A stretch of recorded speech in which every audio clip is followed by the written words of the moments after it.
বিসমিল্লাহির রহমানির রহিম। আসসালামু আলাইকুম। আশা করি সবাই ভালো আছেন, সুস্থ আছেন। আল্লাহর রহমতে আমরাও সবাই ভালো আছি। আজকে আমাদের বেড়াতে আসার লাস্ট দিন। তো আমরা সবাই এখন ঢাকায় চলে যাব আজকে। সকালবেলা খাওয়া দাওয়া করে তারপরে আমরা বের হয়ে গেলাম। আমাদের গাড়ি এসে পড়েছে। তো সবাই রেডি হয়ে রাস্তায় এসে পড়েছে এখানে। তো আমাদের বিদায় দেওয়ার জন্য আমার বাড়ির সবাই এসেছে এখানেও। সবসময় এমনই করে, যখনই আমরা চলে যাই তখন সবাই এসে আমাদের গাড়িতে উঠে দিয়ে যায়। তবে আসার দিন খুবই খারাপ লাগে। যদিও মন চাচ্ছিল আরও কয়েকদিন থাকার জন্য, কিন্তু থাকতে পারলাম না, কারণ ঠান্ডা অনেক আর বাচ্চাদেরও ঠান্ডা লেগে যাবে। এর জন্যই তাড়াতাড়ি ফিরে আসলাম, বেশি দিন থাকতে পারিনি। কিন্তু আমার খুব মন চাচ্ছিল যে না, আরও কয়েকটা দিন থাকতে পারলে বেশি ভালো লাগতো। তো আমরা গাড়িতে উঠে যাচ্ছি সবাই, এখনই গাড়ি ছেড়ে দেবে। খুবই খারাপ লাগতেছে বাড়ির সবার জন্যই। তো সবাই এসে দাঁড়িয়ে আছে আমাদের বিদায় দেওয়ার জন্য।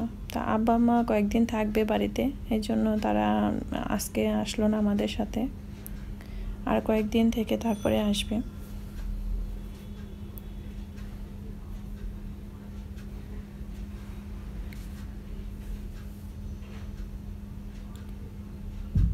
আসার দিন তো অনেক আনন্দই লাগে, কিন্তু যাওয়ার সময় অনেক খারাপ লাগে। মনটা খুবই খারাপ লাগতেছিল যে না, আরও থাকার জন্য, কিন্তু থাকতে পারলাম না। সবার জন্য খুব খারাপ লাগতেছিল।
এখানে আমাদের স্টেশনে এসে আবার গাড়িটা একটু দাঁড় করালাম, কারণ বাসার জন্য কিছু মিষ্টি নিয়ে যাব। নেহা বলতেছিল ও মিষ্টি খাবে, এই জন্য ভাবলাম যে তাহলে এখান থেকে কিছু মিষ্টি নিয়ে যাই। টাঙ্গাইলের মিষ্টি তো এমনি নাম করা, আর এখানকার মিষ্টি সত্যি খেতে অসাধারণ, খুবই মজা। তো আমরা কিছু মিষ্টি নিয়ে নিলাম ঢাকার জন্য।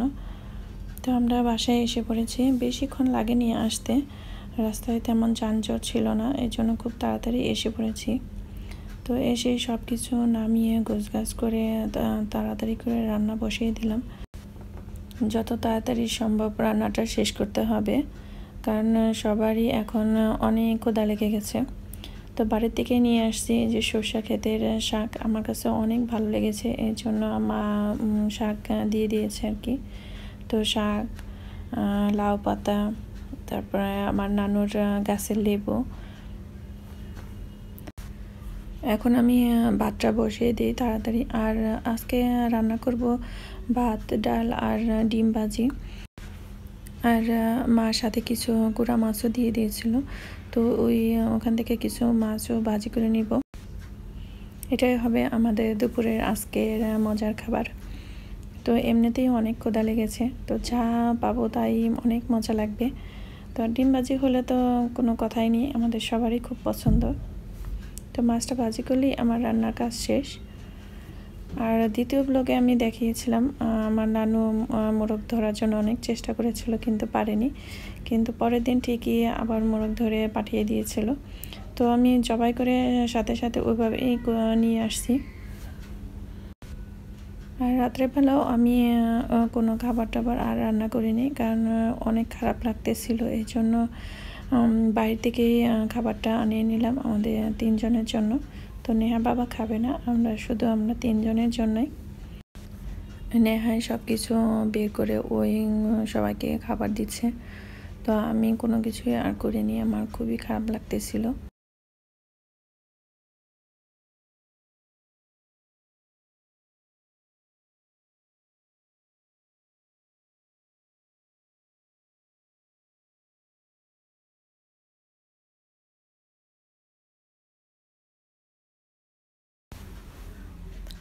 এটা পরের দিন দুপুরের রান্নার আয়োজন চলছে আর কি।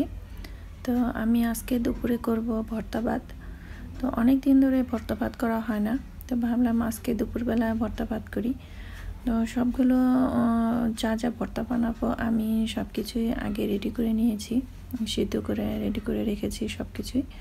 তো এখন মরিচ, লাল মরিচগুলো আর কি ভেজে নিব।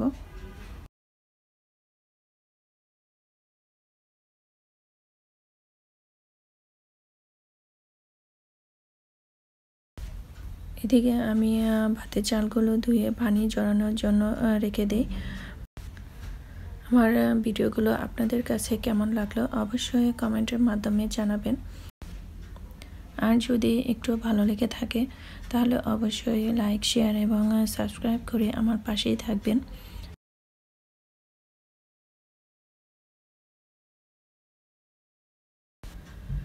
যারা আমার ভিডিওগুলো রেগুলার দেখেন এবং সাবস্ক্রাইব করেছেন তাদেরকে অসংখ্য ধন্যবাদ আমার পাশে থাকার জন্য। আর যারা এখনও আমার চ্যানেলটি সাবস্ক্রাইব করেননি কিংবা আমার ভিডিওগুলো দেখেননি, প্লিজ আমার চ্যানেলটি সাবস্ক্রাইব করে দিন।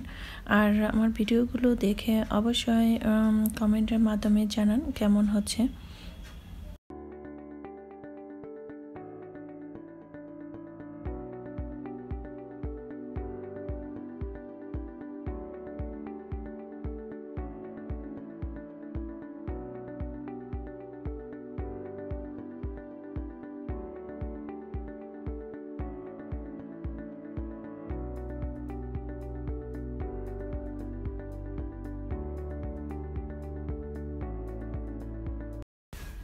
এই তো আমার সব কিছুই রেডি হয়ে গেছে, এখন শুধু ভর্তা বানানোর পালা।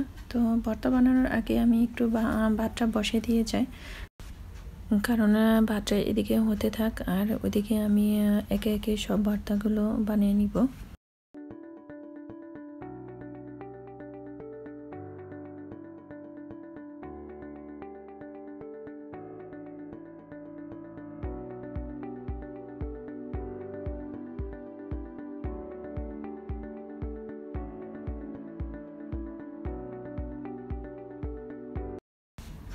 তো আমি ভর্তা বানাতেও চলে আসলাম। তো আমার ভাতটা অলরেডি বসিয়ে দিয়েছি, আস্তে আস্তে হতে থাকবে আর এদিকে আমি ভর্তাগুলো বানিয়ে নিব। তো প্রথমে আমি মরিচ, পেঁয়াজ আর ধনিয়া পাতাগুলো একসাথে মাখিয়ে নিব। তো বেশি করে মাখিয়ে একসাথেই নিব আর অল্প অল্প করে পরে যখন যে ভর্তা বানাবো তাতে আমি মরিচ মাখাটা মিলিয়ে নিব আর কি। তো আমার জন্য এভাবে বানালে একটু সুবিধা হয়, সব কিছু রেডি করে নিলে আর এভাবে বানালে আমার কাছে মনে হয় অনেক তাড়াতাড়ি মানে ভর্তাগুলো বানানো হয় আর কষ্টটাও একটু কম হয়।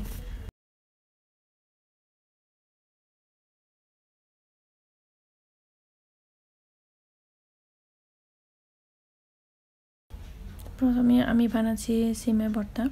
তো আজকে বানাবো সিমের ভর্তা, আলু ভর্তা, ডাল ভর্তা আর বেগুনের ভর্তা, সাথে আছে ডিম ভর্তা আর চাপা শুটকি ভর্তা। তো শুটকি ভর্তাটা আমার আগেই করা ছিল।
এই তো আমার সব ভর্তা বানানো শেষ।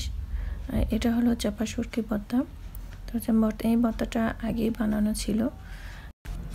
ওইদিকে আমার ভাতের কি অবস্থা দেখে আসি। তো ভাতটাও আমি লো আঁচে বসিয়ে রেখেছি চুলাতে। তো আমার ভাতটাও ভালো মতো হয়ে গেছে। আজকে আমার ভিডিওটা আর বাড়াবো না। তো সবাইকে নতুন বছরের শুভেচ্ছা জানিয়ে আজকে এখানেই শেষ করছি। তো সবাই ভালো থাকবেন, সুস্থ থাকবেন। আল্লাহ হাফেজ।